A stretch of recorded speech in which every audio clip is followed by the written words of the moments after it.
joining me on my first ever live feed, and this is a really special one, not because I'm only 15 minutes late, but also because I'm introducing my style of yoga, my teaching really, which is based on the Yin Restorative form of yoga, which I've been studying extensively for the last 3 years out of my 9 teaching years. It's been quite a journey really, because studying anatomy, physiology and the energy body so closely has given me such a strong foundation to heal, nurture, nourish really oneself and others at a much more deeper cellular level. I must share that this yin-based form of yoga is so self-preserving and unique and so different to the yang, power, athletic, sometimes bordering competitive forms of yoga that are being taught today. And I can really say so because I've been on both sides of the coin. Now it's really not about perfecting that Shishasana or that headstand really, but this form is diametrically opposite. It's about slowing down, creating a space within, sparking an intelligence really, becoming aware of your limitations and at many levels embracing these limitations, and then moving from the superficial to a deeper access of your body and your mind. I welcome you to explore this practice with me, which will help you connect more intuitively and more sensitively to your own personal needs. And I'm going to begin that with helping you learn how to relax your nervous system. Over a period of time, I'm going to be introducing a range of props, and that's because it really does aid deep relaxation and helps you reach those deeper connective tissues that are present between your muscles, which many superficial exercise forms don't. Also, the flip side and the beauty to these props in this form really is that the day you're feeling like you want to challenge yourself, the same props can be used to help or sort of increase the intensity of your program. Now, I'm going to begin with introducing the magical bolster, which is my favorite, and 4 ways to use it to recover from exhaustion. A quick tip on the prop.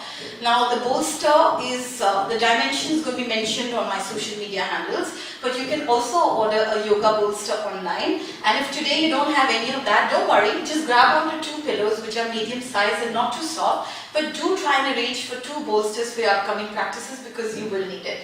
I have Raman here who's going to be demonstrating for us, so let's begin right away. Come on, Raman.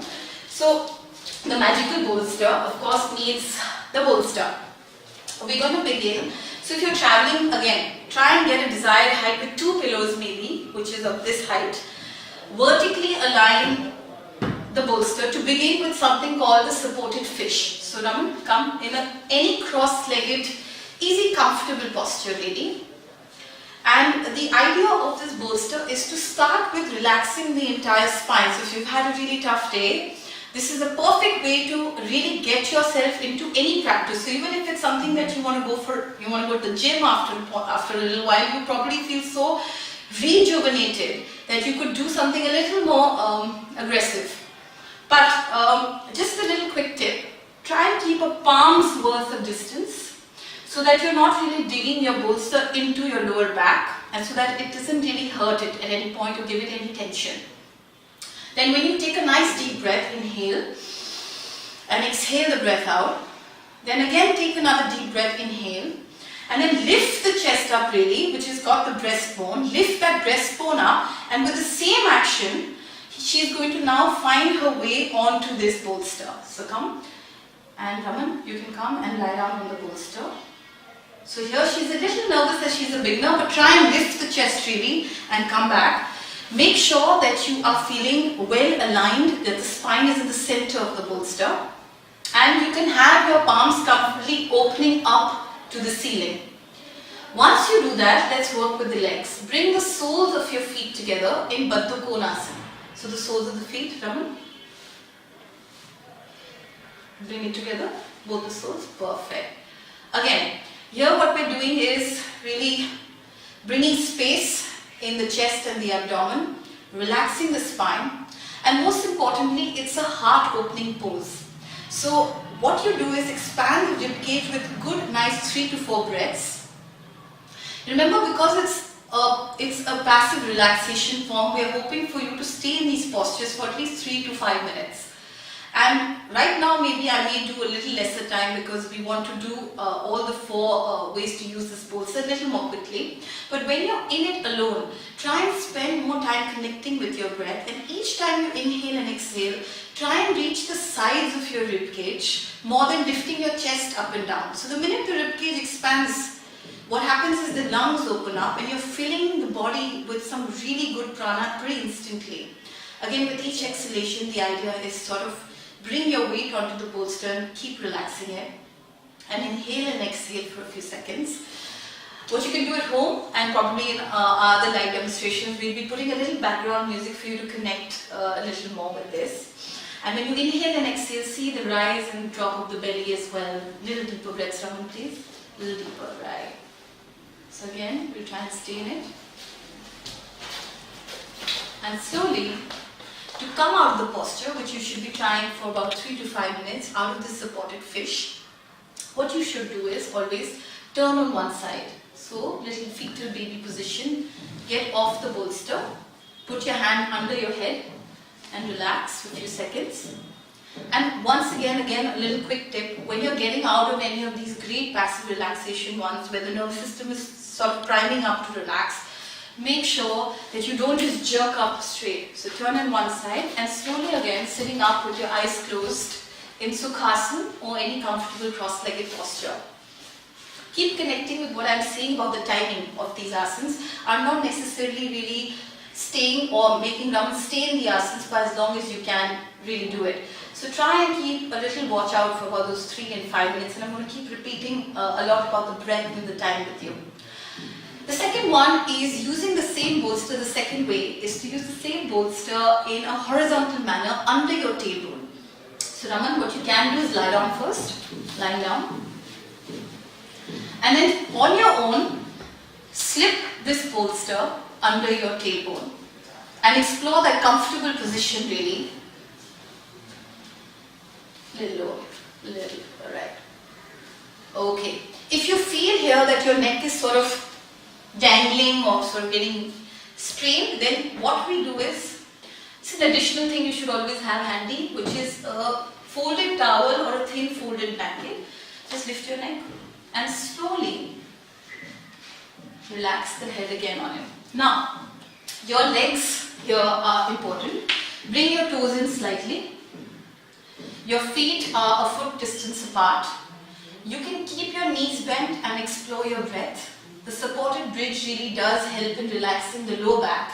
So the tissues start relaxing the more you exhale and visualize your breath going into the pelvis and the lower back. Or you can even straighten the legs and explore it if your lower back is not hurting. So in case there's any pain, please don't lengthen the legs, keep it bent. And again, keep your palms open more like it. You can keep it on the sides of the body as well. And take a few deep breaths, Raman. Enjoy the posture. Again, make sure that the heart is really swelling up here, the belly is rising and falling. I'm not going to get too technical on the breathing right away, but we're going to spend a lot of time on how to breathe correctly as well. Keep dropping that weight, exhale the weight down and down further onto the bolster. And again, 3 to 5 minutes is very, very important. What have you done right now? You rested the entire spine in the first one, the supported fish. And in the supported bridge, you really relax the lower back properly and the pelvis is very, very nicely relaxed. What starts happening is the mind starts coming down as well. So when the nervous system is at any equilibrium like that, we can now do something a little more active. So again, the same thing. I'm going to repeat certain ways to get out of a posture like that. Never jerk the vibration really. Turn on one side, so, or in this case, just bend your knees. Bend your knees. Lovely. Lift your hip up and move the bolster from under you. Once again, it's important to stay down for a few seconds. Turn on one side. And then once again, stay there for about a few seconds. And then sitting up, coming up. Alright, coming up. Okay. The third one is a little more active. So here we are, we primed up our nervous system. You know, the day when you feel like you can't do anything, if you just do these two, you're now ready to think more. So break the ice, get on the mat, and if you're anyway relaxing so deeply, it's nothing that will happen, but the only thing that happens is your mind starts clearing up for something a little more active. Something everybody can do, and in fact people with limitations, really. This is the best way to begin and break that fear to get on your mat. In Upavishta Konasana, we are going to lengthen our legs outwards, so just straighten your legs. So now what happens is the minute she straightens her legs, her posture starts curving. So that she does not really tense her lower back too much, keep that one blanket or even two sometimes handy and sit on it. So sit on the edge of the smooth part of the blanket so that now you feel like you're sitting a little taller. You feel better? Yes. Alright, super. Okay. Now open both your legs in a nice Upavishta Konasana. Perfect. Now Raman is going to keep this bolster in front of her and just look at her posture again. So if you feel you're still not sitting up too well, make sure you add another layer under your hip, and you will notice from a hunched back you're going to feel nice and strong and straight and upright. Now this is a brilliant way to train yourself also in your posture, and most people are going to start out like that. So make sure you keep your two blankets or your two towels handy. When you again inhale and exhale, this bolster in the straddle fold, which is the third part or third way of using this bolster, a little more active. You're going to actually inhale and exhale and slowly come down to put your forehead or rest it deeply on a bolster. So whenever you rest your head on something so cushioned and comforting, your mind will automatically start calming down. It's very, very important to see the connection when you're breathing in and out. So inhale and exhale and slowly coming down on that bolster. Again, 1 or 2 or 3 minutes, we want you to explore in these practices what is comfortable. In any normal yoga practice, what would happen would be that someone would come to press you from the back or tell you you need to come on the floor completely. Absolutely not. It's your body and you got to know best. Now in Raman's case, what's happening is she's stretching too much. She's not relaxing her upper back. I'm going to make her relax her arms. So always keep your arms very nice and relaxed. Her head is not coming down, and a lot of us, our lower back stops us from coming down, or even the inner groin. In this situation, again, either you can use a little more height, whatever it is, if it's a rolled blanket, a rolled mat, start learning how to use things for your advantage. See, again, I'm not going to force her, but she's a little more comfortable. Her back is nicely relaxed. It's not stretched out. In these ones, you make sure that your body is nicely relaxed and you're not tensing it, but use the breath to reach that deeper connective tissue. So don't tug on your asanas. There's no need, no pain, no gain. Those things are over. Idea is to breathe in and out. So do some deep breathing, Raman. Inhale and exhale, and each time in a straddle fold or an Upavishta Konasana supported. It's important to just make sure that your knee is in alignment with your second toe and that your upper thigh is not lifting too high. So keep pressing it down. See if you want to activate your legs a little more. You can keep them loose the day you're feeling like you don't want to challenge yourself. Otherwise, pull your toes in and feel the length in the hamstring as well. Inhale and exhale deeply, and with each exhalation, see how you drop your head a little more deeper. What you're going to realize is in any of these practices, and I've done it because I've injured my back, it takes good 10-15 days of practice and you will not need the first level. Then you'll go down to the second. Of course you know your progress on your own. So it is not slow, it is not challenging, none of this. It's how you really want to take it. On what day do you want to challenge yourself? If you got a fever, you don't need to challenge yourself. If you had a hard day, you don't need to challenge yourself. But if you've had a great day, maybe today, maybe next time, she may not want that second layer on her bolster at all. So again, find and explore what is okay for you in these practices. Make sure that you are really connecting to the exhalation process again. And once again, when you want to come out of a posture which is a forward fold like that, never jerk out of it. Inhale and exhale a few times and then slowly walk your palms back and roll up very, very gently, coming up. And then move your bolster away. Keep your legs closed and come to prepare for your final, fourth way to use your bolster to relax. If you can make this 3 to 5 minutes, you have a great 20-minute practice here already. Anyway, come on your knees. Again, it's your comfort level. If your knees are hurting, then take the folded blanket and put it under your knees. If you feel you can't hold this posture upright, once again, another tip for you is in the child's pose, which is the last one, open your knees nice and wide. This will help you relax, ease into the posture and also relax your lower back. Now, take this as your final relaxation as well, as your shavasana really, as a way to completely recover within these 20 minutes. And the aim is, so the further the bolster way, the challenge is a little more. So depending on that, decide where you want your bolster to be. Again, inhale and exhale, Raman. Connect with yourself a little. Exhale the tummy in and then slowly dropping yourself, looking forward to that support.